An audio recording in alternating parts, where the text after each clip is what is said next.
Guys ഇന്ന് May 28-ാം തീയതി നമ്മൾ പറശ്ശിനിക്കടവ് പോയിട്ടുണ്ടായിരുന്നു. അപ്പോൾ നമ്മളിങ്ങനെ പുഴയും നോക്കി എല്ലാവരും ഫാമിലി ഇരുന്ന് ഇങ്ങനെ സംസാരിക്കുമ്പോൾ ഒരു നായ് വെള്ളത്തിൽ നിന്ന് ഇങ്ങനെ നീന്തി ഇതാക്കുന്നുണ്ട്. അപ്പോൾ നമ്മൾ ആദ്യം വിചാരിച്ചു വെള്ളത്തിൽ നിന്ന് കളിക്കുന്നതായിരിക്കും, അറിയില്ലല്ലോ. പക്ഷെ എന്നാലും ഞാനടക്കം എൻ്റെ അമ്മയടക്കം എല്ലാവരും ഈ നായ്ക്കളെ എല്ലാ പെറ്റ്സിനും ഭയങ്കരമായിട്ട് ഇഷ്ടപ്പെടുന്ന ഒരാളായതുകൊണ്ട് തന്നെ അതിനെ തന്നെ നോക്കി അതിന് എന്നാ പറ്റുന്നതെന്ന് അറിയില്ല. പിന്നെ അത് പെടയാൻ തുടങ്ങി. പിന്നെ എല്ലാവരും മുഖത്തോട് മുഖത്തൊക്കെ കുറേ ആൾക്കാർ എന്നെ ശ്രദ്ധിക്കുന്നുണ്ട്. എല്ലാവരും അങ്ങോട്ടും ഇങ്ങോട്ടും നോക്കുക എന്നല്ലാണ്ട് വേറെ ഒരു വഴിയുമില്ല.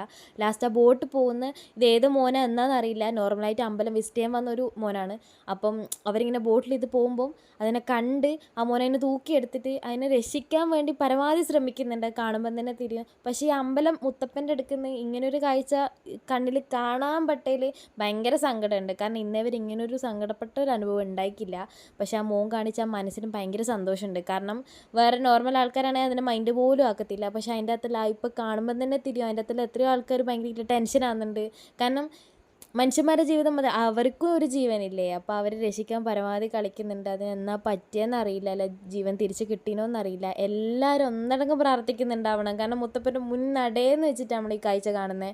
കാരണം ഭയങ്കരമായിട്ട് സങ്കടമായി. കാരണം മുത്തപ്പയെന്ന് വെച്ചാൽ നായ്ക്കളെന്ന് വെച്ചാൽ അങ്ങനെയാണ് നമ്മളെ കണ്ണൂരാർക്ക് ഇന്നലെ എല്ലാവർക്കും അറിയുന്നൊരു വലിയൊരു കാര്യമാണ്. കാരണം അവിടെ എത്ര നായ്ക്കളുണ്ടെങ്കിൽ അത് കുഞ്ഞാണ്. അപ്പം ഭയങ്കര സങ്കടം തോന്നി, ഭയങ്കര സങ്കടം തോന്നി. അത്രയും സങ്കടം തോന്നിയിട്ടും വീഡിയോ എടുക്കുകയാണല്ലോ ചെയ്യുന്നതെന്ന് പറയുന്ന ആൾക്കാരോട് നമുക്ക് ഇവിടുന്ന് നോക്കുകയെന്നല്ലാണ്ട് വേറെ ഒന്നും ചെയ്യേണ്ട വഴി ഉണ്ടായിരുന്നില്ല. അപ്പോൾ ഇതായി മോനോ അല്ല ആരെങ്കിലും കാണുകയാണെങ്കിൽ അതിൻ്റെ അവസ്ഥ എന്തായി എന്നറിയാലോ എന്ന് വിചാരിച്ചിട്ടാണ്. കാരണം ആ ചെയ്യാൻ കാണിച്ച മനസ്സിന് വേണ്ടിയിട്ട് ഞാൻ എടുത്ത വീഡിയോ ആണ്. അല്ലാണ്ട് നമുക്കിപ്പോൾ പോയി ചെന്ന് ഇന്ന് അതിനെ രക്ഷിക്കണം എന്ന് മനസ്സ് പറയുന്നുണ്ടെങ്കിൽ നമുക്ക് ചെയ്യാൻ പറ്റിയ അവസ്ഥയായിരുന്നില്ല. അപ്പം ഭയങ്കര സങ്കടം തോന്നി. അത് കഴിഞ്ഞിട്ടും പിന്നെ ഒരു നായി പുറത്തിങ്ങനെ കിടക്കുന്നുണ്ടായിരുന്നു. അതിന് ബോഡി ഫുൾ വെള്ളം ഉണ്ടായിരുന്നത് ആണോ എന്നറിയില്ല, നല്ല ക്ഷീണത്തെ കിടക്കുമായിരുന്നു. അപ്പം ഇതാണോ അത്, അല്ലെങ്കിൽ എന്തായാലും ജീവൻ തിരിച്ചിട്ടിട്ടുണ്ടെന്ന് തന്നെ പ്രാർത്ഥിക്കുന്നത്.